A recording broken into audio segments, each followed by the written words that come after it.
আর আজকে না আমাদের একটা জায়গায় যাওয়ার আছে। আজকে এই শাড়িটা পরবো বলে ঠিক করেছিলাম, তো কেমন লাগছে আমাকে একটু জানাবে কি প্লিজ।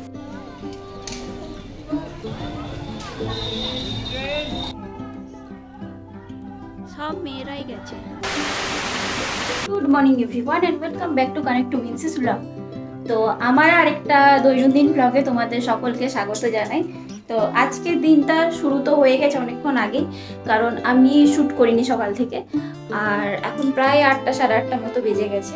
আর আজকে না আমাদের একটা জায়গায় যাওয়ার আছে, তো সেই জন্য আজকে আমি একটু তাড়াতাড়ি স্নানটা করে নেবো। তো ওই জন্য ওপরে চলে এসেছি, যে একেবারে স্নান করে রেডি হয়ে তারপর আমি নিচে যাব। তো এবারে কোথায় যাচ্ছি, কেন যাচ্ছি, সেটা তো তোমরা পুরো ব্লগটা দেখলে বুঝতে পারবে যে কোথায় যাচ্ছি। তো স্কিপ না করে ব্লগটাকে দেখতে থাকো।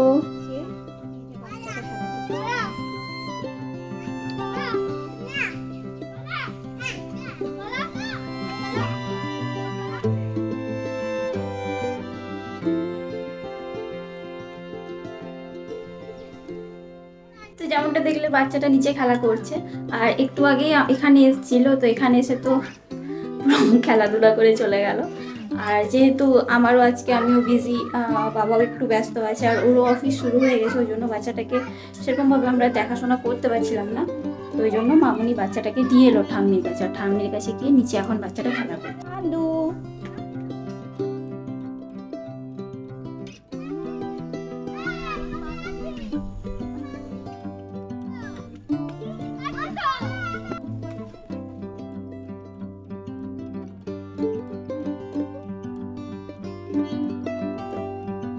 তো ঘুম থেকে উঠেই দুজনে নিচে চলে গেছিলাম, এই জন্য বিছানাটাকে সেরকমভাবে পরিষ্কার করে যাওয়া হয়নি। তাই এখন সময় পেলাম তো বিছানাটাকে একটু ভালো করে পরিষ্কার করে নিই। আর একটু পরিষ্কার পরিচ্ছন্ন যদি বিছানাটা থাকে তাহলে রুমটাও দেখতে ভালো লাগে আর মনটাও ভালো লাগে। তো আমি স্নান করতে যাওয়ার আগে এই কাজটাকে কমপ্লিট করেই নিলাম। তো আজকে আমরা যাচ্ছি খানাকুল। আর খানাকুলে জানো তো তোমরা সবাই, রাজা রামমোহন রায়ের জন্মস্থান ওখানে। আর ওখানে একটা শিবের মন্দির আছে যেটা ঘণ্টেশ্বর মন্দির নামে পরিচিত, তো ওখানেই যাব। অনেক দিন ধরেই ইচ্ছা ছিল যে ওই মন্দিরটা গিয়ে একবার দর্শন করে আসবো।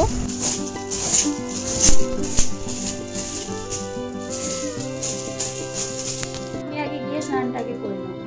তো দেখো বন্ধুরা, চান টান করে কিন্তু আমি একদম রেডি হয়ে গেছি। আর এবার আমি যাব হচ্ছে সেই জায়গাটাতে যেখানে যাবার কথা বলেছিলাম তোমাদেরকে, সেখানেই যাব। ফার্স্টে এই শাড়িটা পরবো বলে ঠিক করেছিলাম, রেড কালারের একটা, এটা হ্যান্ডলুম শাড়ি, কিন্তু এর ব্লাউজটা ছোট হয়ে যাওয়াতে আমি আর এই শাড়িটাকে পরলাম না। এই শাড়িটা পরেছি, তোমাদের দেখাচ্ছি কেমন লাগছে আমাকে। দেখো তো কেমন লাগছে আমাকে একটু জানাবে প্লিজ।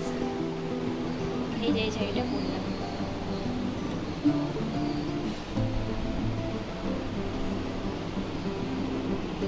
পুজোর সামগ্রী নিয়ে আমরা তো রেডি হয়ে গেছি, আর টোটোও চলে এসছে।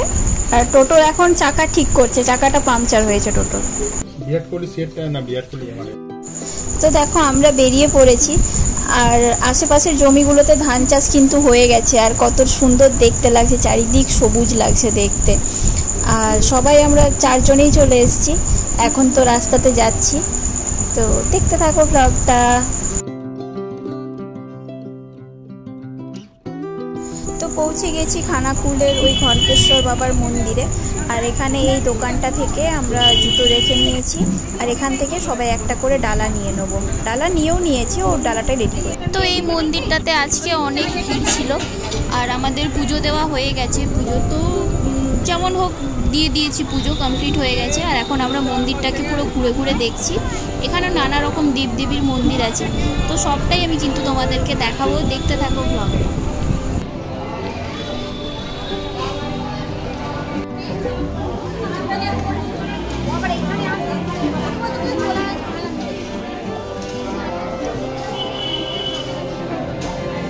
তোমরা পুজো দেবে তাই এদিকে এসো। এর আগে এসেছিল মন্দিরে, এখানে কোনো বাউলের গান জানো ছিল?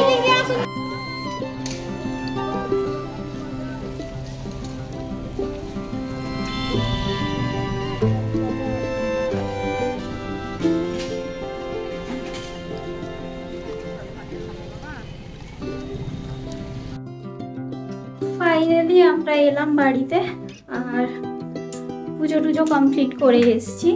তো সেরকমভাবে যে খুব একটা ভালোভাবে পুজো হয়েছে তা না, ওখানকার যা নিয়ম কানুন একটু অন্য টাইপের, মানে নর্মাল যে মন্দিরে যেরকম হয় সেরকম নয়।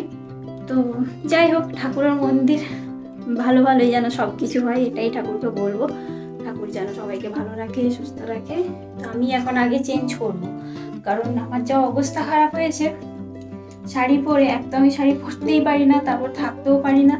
তো আগে এটাকে চেঞ্জ করবো, চেঞ্জ করে আমি নর্মাল কিছু একটা ড্রেস করি। আর এই ফাঁকে তোমাদের একটা জিনিস দেখাই, দেখো আমাদের সামনে যে পুকুরটা আছে ওখানে কিছু একটা হচ্ছিল, কোনো কিছু একটা রিচুয়ালস হচ্ছিল।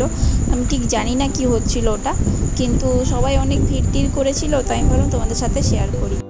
আর আজকে আমাদের এখানে প্রতিবাদ মিছিল বেরিয়েছে, যেটার সবাই আমরা জানি যে আমাদের রাজ্যে যে জিনিসটা চলছে তার বিরুদ্ধে আমরা সবাই চাইছি দোষীদের যেন শাস্তি হোক। আর তারই সেই নির্যাতনেরই প্রতিবাদে আজকে মহিলাদের একটা মিছিল বেরিয়েছে। তো আমি ছাদ থেকে যতটা পারলাম ক্যাপচার করে তোমাদেরকে দেখানোর চেষ্টা করলাম।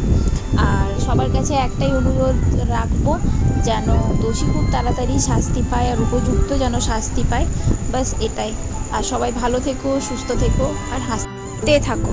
তো এই ব্লগটাকে আমি এখানেই শেষ করলাম, আর কেমন লাগলো আমাকে কিন্তু জানিও কমেন্ট সেকশানে।